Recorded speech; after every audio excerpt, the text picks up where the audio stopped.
Open it straight up to media questions. Raise your hand. We'll go Tyler, then Bob. Tyler Kuehl, M Live. Brad, it's another year here at MIS, and obviously being a Michigan native, you know all too well that this weather can be a little bit funky at times. How are you approaching your home race here with the fact that we might not race on time on Sunday and we might have to go back to Monday again? Yeah, maybe with a little bit of denial. So, I think, Tower, when I grew up here, it was always the saying, wait 5 minutes, the weather will change. So if it's a bad forecast, that means it'll be good on Sunday. Isn't that right? I don't know how that works, right? So, we starting the week out, it was like, oh, it's going to monsoon all 3 days. And as we were kind of talking through it this morning in our briefing, it's already changed to scattered showers, and maybe it'll change one more time. So we'll see what today and tomorrow brings. But, the thing about it is it's the same for all the competitors.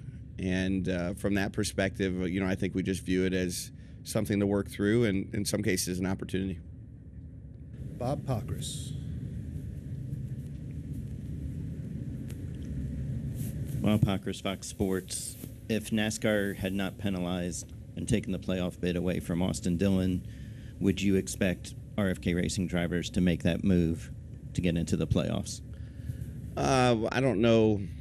It's clear that we'll just keep moving the line, whatever that line is. And if we don't know where the line is, we'll just keep pushing to more and more extremes. And that's not limited to Austin. That's, just the entire industry, right? I have some sympathies for all the parties involved, whether it be NASCAR or Austin, and certainly the guys that got wrecked last week. But the way the system is set up, I kind of understand it, right? That has an effect that transcends not just the Cup Series, but on down. And it's something that I think that NASCAR felt a lot of pressure to react on, and they did. I don't know if I have an idea whether they made the right move or wrong move. I guess time will tell. But it's an interesting situation. I'm kind of more surprised that didn't happen earlier, to be honest, in the playoff format. Maybe it's just part of a natural evolution that happens slowly over time. But without NASCAR interjecting, I think, Bob, it's fair to say that this would just evolve to another step. I don't know what that would be, but it'll always just keep evolving until something gets stopped. Would you expect, your driver, every driver you say has a code, but NASCAR, if they get penalized, is that the code? Or, Chris Buescher said he would never do that move no matter what. Yeah. Would you be okay as an owner with his attitude with that? I think there's a couple different things to unwind there, Bob. You have the culture of the driver, culture of the garage area, culture of the sport. Culture is, not just what you practice and preach, it's what you tolerate, whether that's in the sport or in anything in life. And, I think NASCAR had to decide what could be tolerated. And I think they made a good attempt at putting a line in the sand. We'll see how that sticks. But that said, we would all adapt to it. Yeah, naturally, you have to adapt to it. And, if that became the norm every week, then, I think actions would speak louder than words, and we'd all probably fall into that reality, right?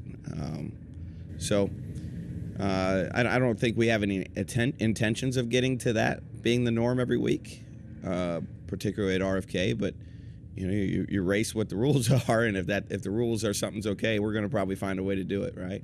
Whether that's on the car or on the racetrack. Jeff Lee Roy. You said NASCAR made a good attempt at putting a line in the sand. I mean, do you know where that line is? Like if it's Martinsville, you have to win to make the Final Four. You're coming down to it. You need that spot.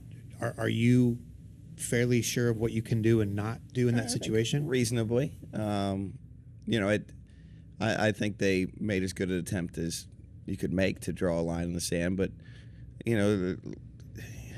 humans and life evolves, right? And we'll find some other piece, right? I don't think there's a way to have permanent solutions for everything that happens in life and sports, right? So I don't know what the next thing will be.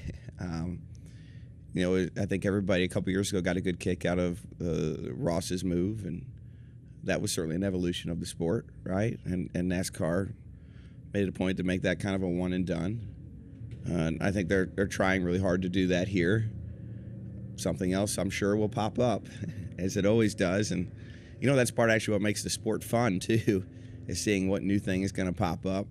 We might not always agree with whatever it is, but I think it's unrealistic for anyone in the industry to expect NASCAR to know everything that's going to happen before it happens. And we want them to be proactive and not reactive, but they're outnumbered significantly by people that are always trying to find new ways to beat systems. And in some cases they have to be reactive, and this is one of those cases in my mind, Jeff.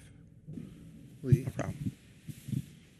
You talked about the line. NASCAR talked about the line. Did they further define that in the competition meeting this morning? I wasn't in it. I'm here with you. It's still going. I wanted to talk to Lee. You've won at Daytona, but you've won the summer race and not the crown jewel. Is winning the summer race and not the crown jewel kind of like kissing your sister? I've got 3 sisters, but honestly, I don't kiss them that much, so I don't have a great answer for that. But I feel like the Daytona 500 and this race for me feel really similar. Like, we've been in great positions. We've led a lot of laps. We've won the stages. Here in particular, I've sat on the pole, but for whatever reason, at the end of the race, it just hasn't come together. And a lot of top fives and all those other things. Here in particular, a lot of second places. And those things, they kind of happen when they're meant to happen. But for Daytona specifically, I think we'll have a great shot of winning in 2 weeks, or a week and a half, whenever that is. When we get there, it was nice to sweep the race 1-2 last year. It was really great for our company and for Chris. We plan on doing the same thing, I can tell you that. But it is bittersweet to have so much success in the summer race and not be able to seem to connect the dots in the the 500. But that's life. You said he could have won that race without you. Do you become more selfless when you're a driver owner and just a driver? I don't know about. I guess probably it's hard to say when you're living it every day. I didn't really feel like I had a great opportunity to pass him, so I was happy to see him win, and I'm sure that favor will get returned somewhere down the road. Time for 2 more, Roy and then Chris. Yeah, thank you very much, Brad. Roy Akers, Skyview Sports. I hate to ask one more question on the Dillon situation, but if it would just been Logano and not Denny Hamlin, and then the spotter coming out with his comments, do you think Dillon would have skated on this, or was it the totality of, the Wreck-It Ralph going here, going there, and then the spotter telling him to wreck him? Well, I think that's probably a better question for Elton Sawyer and NASCAR. I didn't sit in the room when they were making their decision to know exactly what was encapsulated in the decision-making process. But I think it's fair to say that, adding more things to the scenario doesn't do any favors to it. But I don't know if I could answer if, you subtracted 1 or 2 elements, if the reaction would have been the same. I don't know how they looked at that. No problem, Ray. Chris Knight, catchfans.com. Brad, I was just curious your thoughts on ending the regular season at Darlington, especially considering what happened there in the spring instead of a dicey race like Daytona. Yeah, it's different. I think for me, I'm really excited about heading the season at Darlington. I think we have a great shot to sweep the races. It's been a really good track for us at RFK. We've got some great cars to go there with.